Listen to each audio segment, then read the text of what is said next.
अवधूत चिंतन श्री गुरुदेव दत्त. तुम्हा सगळ्यांचं आपल्या चॅनलमध्ये स्वागत करते. तुमचा दिवस हा आनंदी जावो, शुभ जावो आणि स्वामीमय जावो अशी स्वामींच्यांनी प्रार्थना करते. तर आजचा विषय आपला आहे बघा, गजानन विजय ग्रंथ या ग्रंथाचं पारायण कसं करावं. तसंच आपलं गजानन महाराजांचा प्रकट दिन येणार आहे गुरुवारच्या दिवशी 20 फेब्रुवारी 2025 या दिवशी श्री गजानन महाराज प्रकट दिन येणार आहे. त्या दिवशी आपल्याला गजानन महाराजांचं जे पारायण असतं, गजानन विजय ग्रंथ या ग्रंथाचं पारायण करायचं असतं. हा ग्रंथ जो असतो दासगणू महाराजांनी लिहिलेला आहे आणि अप्रतिम असा ग्रंथ आहे. खूप सुंदर अशा ओव्या आहेत. या ग्रंथाची पारायण पद्धती कशी असते ती देखील तुम्हाला सांगणार आहे. विविध प्रकारे आपण या ग्रंथाचे पारायण करू शकतो. याचे नियम अटी काय असतात ते देखील बघणार आहोत. तुम्ही जर तुमच्या घरात तुम्हाला करायचं असेल ते देखील कशा प्रकारे आपण करू शकतो, किंवा आपले मित्र किंवा सेवेकरी जे असतात सगळ्यां मिळून जर तुम्हाला करायचं असेल तर त्या पद्धतीने सुद्धा तुम्ही करू शकतात.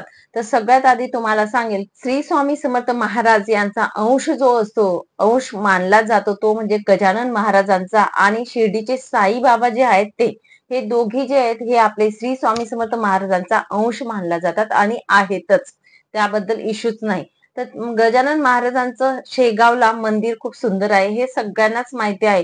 ठिकठिकाणी त्यांचे आपल्याला बघायला मिळत असतात, निवासस्थान असतात आणि खूप सुंदर अशी सुविधा देखील असते. आपल्याला जायचं असेल तर आधीच म्हणजे तिकीट वगैरे बुक केले जातात. बऱ्याचशा गोष्टी असतात, तुम्ही करू शकतात. पण आपण घर बसल्या आपल्याला जी सेवा असते किंवा काहीतरी आपल्याला करायचं आहे की त्यांची सेवा अर्पण करायची आहे, तर आपण कशा प्रकारे आपण करू शकतो. तसंच गजानन महाराजांचा प्रकट दिन आहे त्या दिवशी, तर नक्कीच आपण गजानन विजय ग्रंथ या ग्रंथाचं पारायण तुम्हाला शक्य झालं तर नक्कीच करा, असं मी तुम्हाला सांगेन.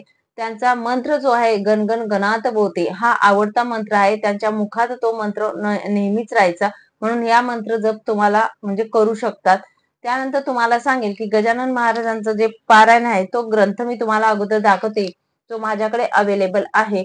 हा दासगणू महाराजांनी लिहिलेला गजानन विजय ग्रंथ जो बोलला जातो हा ग्रंथ आहे. सेल्फी कॅमेरामुळे तुम्हाला उलटा दिसत असेल बाय चान्स, आणि आमचं याचं साखळी पारायण जे बोललं जातं ते चालू आहे सध्या, म्हणून माझ्याकडे अवेलेबल आहे. आम्ही दर गुरुवारी एक अध्याय या प्रकारे 21 लोक मिळून ग्रुप तयार केलेला आहे आणि त्या पद्धतीने करत असतो.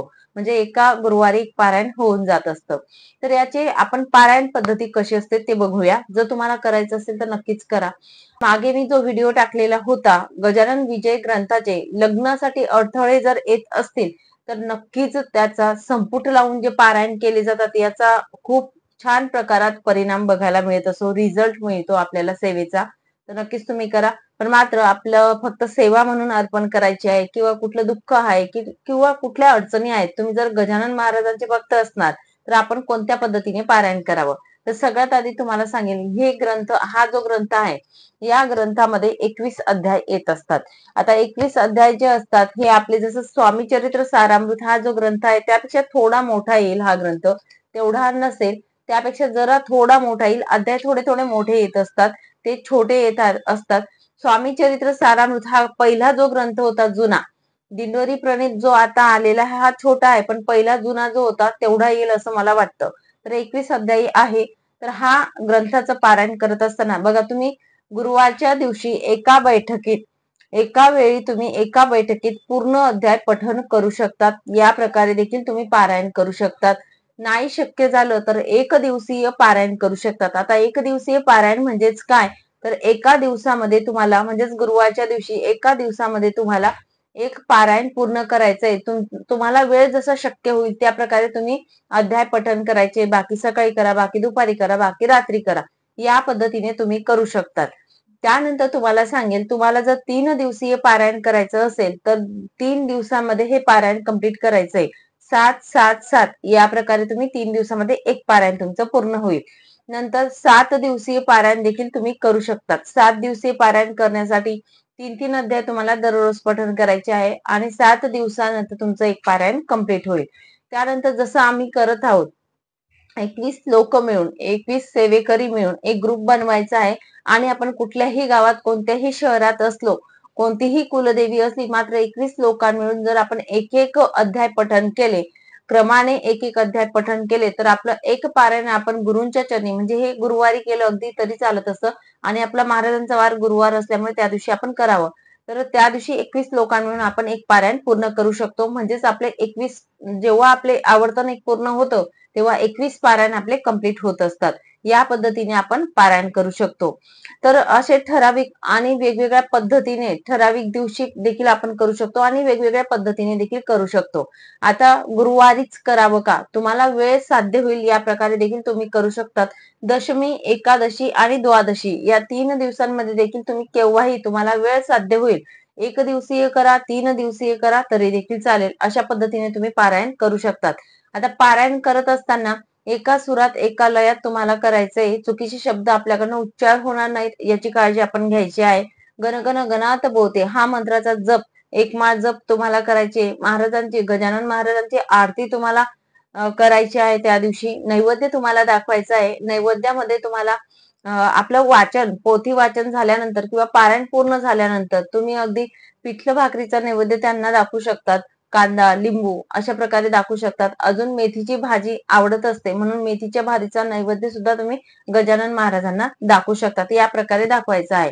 त्यानंतर तुमची मात्र जेव्हा पण तुम्ही पारायण करायला बसत असणार तेव्हा तुमची इच्छा जर असेल तर नक्कीच महाराजांना सांगावी. त्यानंतर आपण पारायण पठण करायला सुरुवात करायची असते. या पद्धतीने साधी आणि सोप्या पद्धतीने तुम्ही पारायण करू शकतात. अगदी गुरुवारच्या दिवशी नाही तर इतर वारी सुद्धा तुम्हाला वेळ साध्य होईल त्या दिवशी तुम्ही करू शकतात. या पारायणाचे कुठलेही जास्ती नियम नाहीत. पारायण कालावधीमध्ये हे छोटे छोटे जे नियम असतात ते आपल्याला पाळायचे असतात. पहिलं म्हणजे मांसाहार तुम्हाला पाळायचा आहे. नंतर मद्यपान जे असतं ते आपल्या घरात होणार नाही याची काळजी घ्यायची आहे. त्यानंतर तुम्हाला परान्न वगैरे वर्ज्य करायचे आहेत. जे आपले नेहमीचे नियम असतात. कुठलेही पारायण करत असताना हे नियम आपल्याला पाळावे लागतात आणि ते आपण पाळायचे आहेत. अशा प्रकारे साध्या आणि सोप्या पद्धतीने तुम्हाला अगदी देवघरासमोर बसून तुम्ही पारायण करू शकतात. मात्र संकल्पयुक्त जर तुम्ही काही कार्यासाठी जसं लग्न जमत नाही किंवा कुठल्याही गोष्टीसाठी जर तुम्ही संकल्पयुक्त करत असणार तर तुम्ही पाठ मांडणी करू शकतात. गजानन महाराजांची मूर्ती किंवा फोटो असेल तो तुम्ही ठेवू शकतात. ग्रंथ आपण तिथे पाटावरती ठेवावा. दिवा अखंड लावू शकतात किंवा आपण वाचन करत असो तेवढ्या कालावधीसाठी आपण दिवा प्रज्वलित करावा. कळश मांडणी करायची असेल तर कलश सुद्धा मांडू शकतात किंवा नारळ ठेवला अगदी तरी देखील चालेल. या पद्धतीने पाठ मांडावा. त्यानंतर आपण साधी आणि सोपी मनापासून श्रद्धा आणि भाव ठेवून तुम्हाला हे पारायण करायचे असतात. तर या पद्धतीने पारायण पद्धती आहे. नैवेद्य जसं प्रकारे मी सांगितलं त्या प्रकारे तुम्ही दाखवू शकतात. कांदा, लसूण वगैरे या गोष्टी काही वर्जन असतात. गजानन महाराजांची जी सेवा असते अगदी साधी आणि सोपी असते. त्यांची सेवा जी काही मनाभावाने केली जाते ती नक्कीच ते म्हणजे स्वीकारत असतात.